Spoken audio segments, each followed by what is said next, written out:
What happens when a statement is so bold that it forces people to choose between belief and rejection? Why do some words create not just disagreement, but deep emotional resistance? And what does it mean when Jesus speaks about existence itself, before time, before history, before Abraham? The tension in Jerusalem had now reached its peak. Every conversation with Jesus seemed to deepen the divide.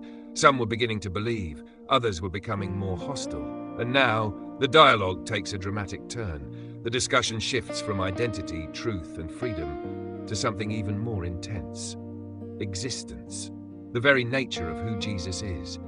It begins with confrontation. The religious leaders accuse him of being possessed, of being dishonoring, of speaking without authority. But Jesus does not respond with escalation. He responds with clarity. "I am not possessed by a demon," he says. "I honor my Father and you dishonor me." Even in this exchange, there is a pattern. Jesus is not defending ego, he is revealing truth.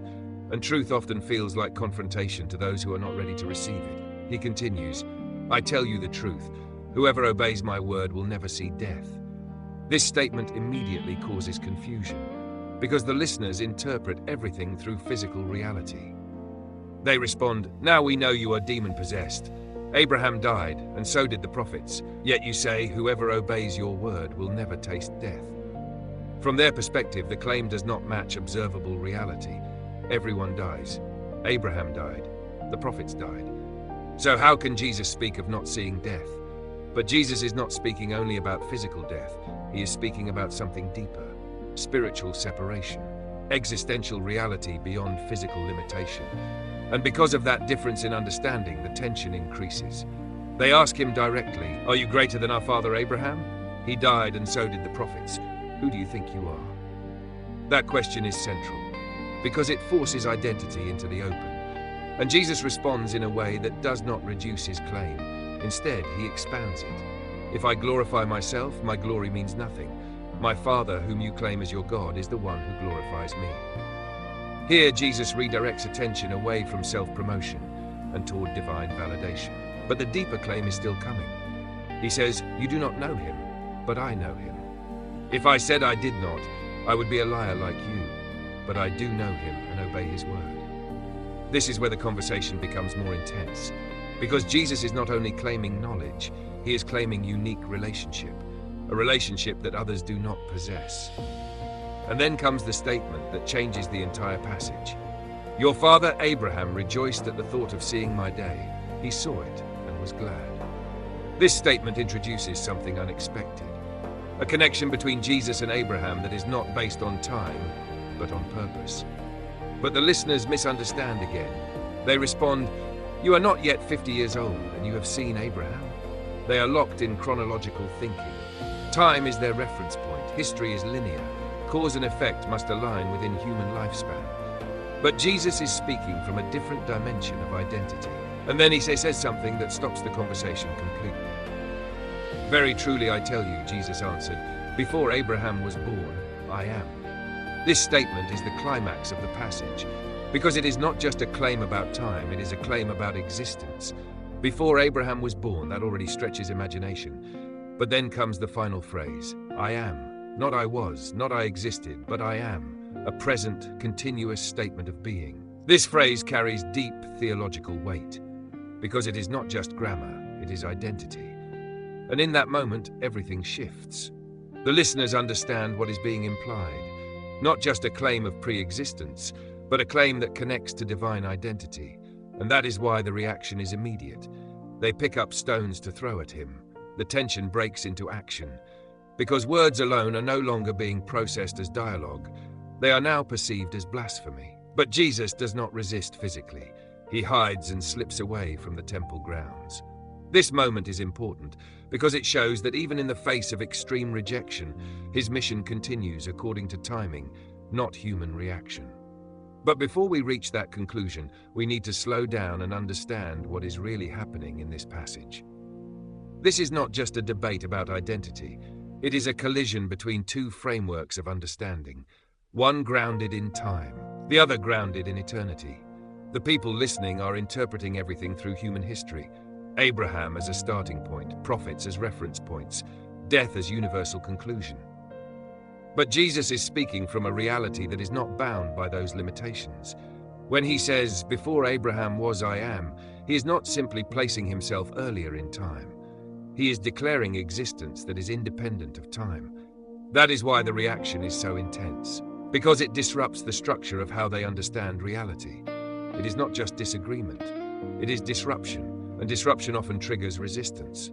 But beyond the reaction, there is a deeper layer. This passage reveals how difficult it can be to receive truth that does not fit existing categories. The human mind tends to organize understanding based on known frameworks: time, history, experience, authority.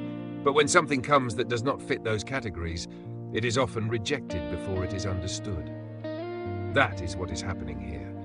Jesus is not speaking in contradiction, he is speaking in revelation. But revelation requires openness. And openness is not always present in moments of confrontation. The leaders believe they are defending truth, but they are actually defending their interpretation of truth. And that is a subtle but important difference, because interpretation can be limited. Truth itself is not. As Jesus speaks, he is not trying to win an argument, he is revealing identity. And identity, when revealed, does not always align with expectation. That is why Abraham becomes part of the conversation, because Abraham represents origin, foundation, beginning of covenant understanding. But Jesus positions himself before that origin, not as comparison, but as existence beyond it. And that is what creates the tension. Because it challenges the assumption that spiritual authority must always be rooted in historical sequence. Jesus is pointing to something deeper, a reality where existence is not confined to human chronology, where identity is not defined by lineage alone, where truth is not limited by time. But the listeners are not ready for that shift in perspective. So they respond in the only way they understand. They attempt to stop the claim physically. But the passage notes that Jesus hides and leaves the temple. This is not defeat, it is timing. Because throughout this entire chapter, there is a recurring theme. Events unfold according to purpose, not pressure. Even rejection does not interrupt direction. Even hostility does not override timing. And that is important to recognize, because it shows that truth continues regardless of acceptance. But acceptance determines understanding. As we reflect on this passage, we see a pattern. Jesus speaks, people interpret, often through limitation. Then misunderstanding grows, then division appears. But within that pattern, belief also emerges, because not everyone reacts the same way. Some begin to see beyond surface meaning, some begin to question assumptions, some begin to consider deeper interpretation.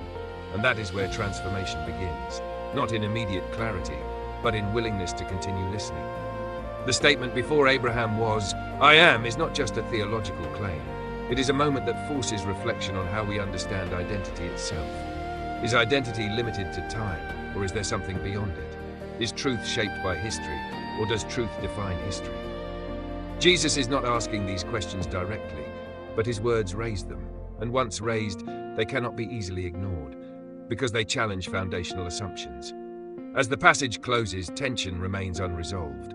Some reach for stones, others step back, others think more deeply, but all are confronted with a claim that cannot be reduced to neutrality, because when identity is declared at this level, response becomes unavoidable.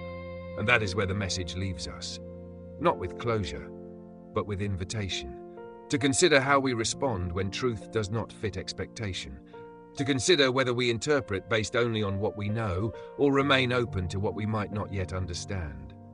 Because in the end, the question is not only about what Jesus said, it is also about how we respond to what we hear, and whether we are willing to see beyond the limits of time into the possibility of something eternal. Thank you for watching this video. If this message spoke to your heart, don't forget to like, follow the channel, and share this video with someone who needs encouragement today.